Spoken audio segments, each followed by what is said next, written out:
kita laki-laki ini sebenarnya memang tugas bekerja. Yang banyak berdoa itu perempuan, karena doanya itu 3 kali lebih cepat diijabah dibanding kita laki-laki.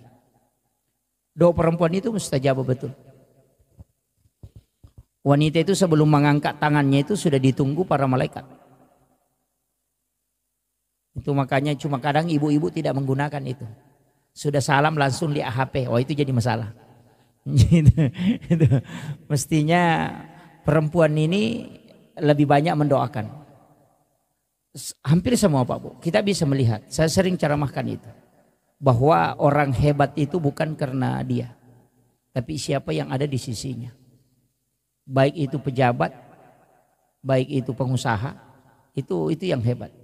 Kita bisa tahu, Soeharto kan orang hebat, siapa yang tidak kenal.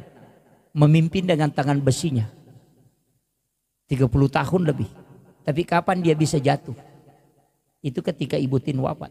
Habibie orang hebat. Siapa yang tidak mengakui, bahkan di Jerman dia dapat nilai summa cum laude. Kecerdasan beliau luar biasa. Tapi kapan mereka tidak bisa berbuat apa-apa? Ketika Ibu Ainun wafat. SBY sekarang kan masih hidup. Panglima TNI 2 kali jadi presiden. Tapi kapan dia tidak bisa mengambil kebijakan sempurna?